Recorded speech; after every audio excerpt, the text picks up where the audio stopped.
Okay, today we're going to read Wolf Won't Bite by Emily Gravett. Now, when I'm looking here at the title, Wolf Won't Bite, but I can't see a wolf. That's got me thinking. I'm wondering, why is there a wolf in the title, but no wolf here in the picture? Now, good readers ask themselves questions. Let's think about what else good readers do as we read this book. I can see three little pigs, and I know stories about three little pigs. I know that one little pig built a house of straw, and one little pig built a house of sticks, and another one built a house of bricks. And there was a wolf in that story, and he blew down the house of straw, and he blew down the house of sticks, and he blew down the house of, well, he didn't blow down the house of bricks. He tried, but it didn't work. And then the three little pigs tricked him into climbing down the chimney, and they boiled him. I wonder if that's going to happen to the wolf in this story. I'm noticing something else. Because the three little pigs story that I know, they weren't dressed like this. I've been to a circus, and I've watched Madagascar 3, and I've watched The Greatest Showman. And I know, because of those experiences, that these characters are dressed like people, performers in a circus. So I'm using my knowledge of the world to think about making sense here.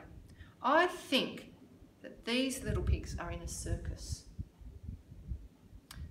Let's have a look as we read and see if we can find out more.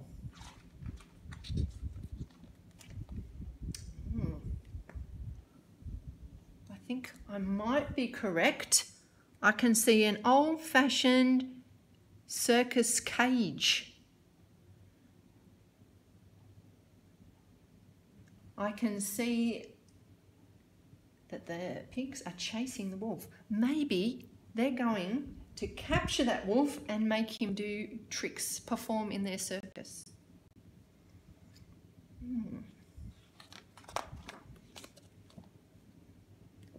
Now what are the pigs doing? They are putting up posters. This pig's carrying some, and they've put up a poster here advertising their circus. The three little pigs proudly present Wolf Won't Bite from Emily Gravett and Macmillan Children's Books. I can see font here that reminds me of old-fashioned advertising. So that was one way things like circuses would be advertised, through posting bills. Roll up, roll up, roll up. That sounds like the sort of thing a ringmaster would say at a circus. And look, he's using a megaphone, which is like an old-fashioned microphone. And I think he's announcing the beginning of the circus. That sounds like that type of thing that the ringmaster might say. And look here, we've got the other little pig is balancing. Maybe she's a tightrope walker. This little pig's holding them all up. And from the way he's dressed, I think he might be the strong man. But what's the wolf going to do? We have a wild wolf. Now here's a tricky word. I've put some sticky notes to stop and pause and help me to think about how I use my different good reader skills to figure out tricky words. Now what would make sense there? We have a wild wolf. Well, we need a verb there. We have got a wild wolf. That would make sense, wouldn't it? But I don't think that's the sort of story word. It's not a very sophisticated word. I don't think that's the sort that Emily Gravett would choose. Maybe she would use captured. Let's check the letters on the page and see what fits. Oh, it does have the k of captured, but the rest of the letters don't match. That says caught. We have caught a wild wolf. Ah, yes, that makes sense. They've caught him and put him in the cage.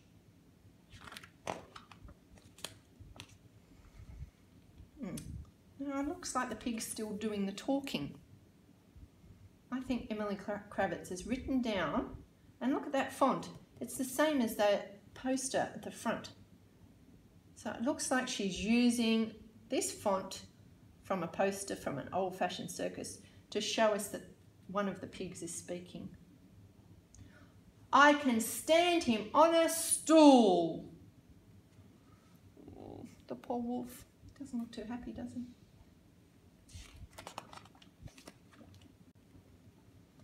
I can him in a bow. Who's talking now? I think by the way her arm is pointing towards the wolf and her face is towards the other pigs. I think this pig's talking. What has she done to the poor wolf? Oh, she's put a bow around his neck. Let's see if that fits. I can put him in a bow. It would make sense, but it's not really a story word either, is it? Now, I know some little girls who like to put bows in their hair when they get dressed up to go out or even to come to school. Let's see if that fits. Let's see if it matches the letters on the page. Dress, yes. I can dress him in a bow. Oh no, what's happening to the poor wolf now? Oh, the strong man's on the top of him. He's on his back. I can ride him like a... that's a tricky word. But wolf won't bite. Like a... what do we ride? Horse. We ride scooters and we ride bikes. But what animals do we ride? So I can see he's got a bridle on here. We ride horses and camels, don't we? Let's see what letters fit. Aha, horse. I can ride him like a horse, but wolf won't bite. I'm noticing a bit of a pattern in this story. So far, Emily Kravitz has the pigs telling us a few things they can do, and then that wolf won't bite. Let's see if that pattern keeps happening in the story.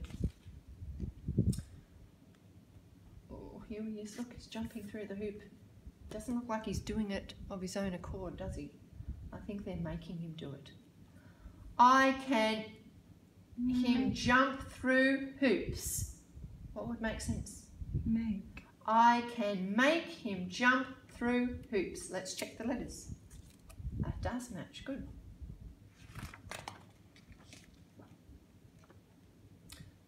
I can lift him off the ground. Oh, look, he certainly is a strong pig, but this wolf's not too happy about this. What else are they going to get him to do next? Oh dear. I can make him dance I wonder what he would dance. I think the sorts of dances that people can do, I can think of lots of ones, but this is a really short one. So what's a short word for dance? Make him... let's check the first letter for help. J. I can make him dance a jive. That would make sense, wouldn't it? But we better check the rest of the word. Ig. Ah, it rhymes with pig. J-ig. P-ig. I can make him dance a jig, but wolf won't bite. I think he looks a bit embarrassed, do you? Poor wolf. What next? Oh! Now they're throwing knives at him. I can miss him every time. Oh, just as well. Did you see what Emily Kravitz did there with that font to emphasize every. We've got every letter as a capital. That makes me think that I say that a bit louder, with a bit more emphasis. I can miss him every time. Now the wolf looks scared, doesn't he? So he's been embarrassed and he's been made to do things.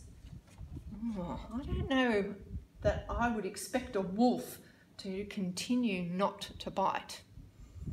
I wonder if something else is going to happen in this story. Oh, here's something even worse though. I can shoot him through the air. Surely he's got to be sick of this by now. I can saw him into two, but wolf won't bite. Well, it would be hard to bite when you're in two, wouldn't it? Oh, now what are they doing? We can even place our heads between his mighty jaws, but wolf won't. Oh, hang on a minute. This is a bit different to the pattern before. We don't have bite on this page. Oh, what's going to happen on the next page? Bite. Oh, hang on. Emily Kravitz has changed the font, hasn't she? This doesn't look like that poster font that the pigs were saying before. This is hairy and scary. I think she means that the wolf is saying this one. I'm going to read it again. We can even place our heads between his mighty jaws, but wolf won't bite. Oh, yes, look, the pigs have not said that. They're scared. That's definitely the wolf who said that one. He's getting his own back. Here he goes, chasing after the pigs. That's like the opposite of the beginning of the story, isn't it? Where the pigs were chasing him. And that reminds me a little bit of that story we read last week, Farmer Duck, when all of the farm animals chased the farmer away because he was mean and lazy. He didn't come back. I don't think these three pigs are going to come back to the wolf either, do you? He's got a red cloth in his mouth. Maybe he has bitten somebody off.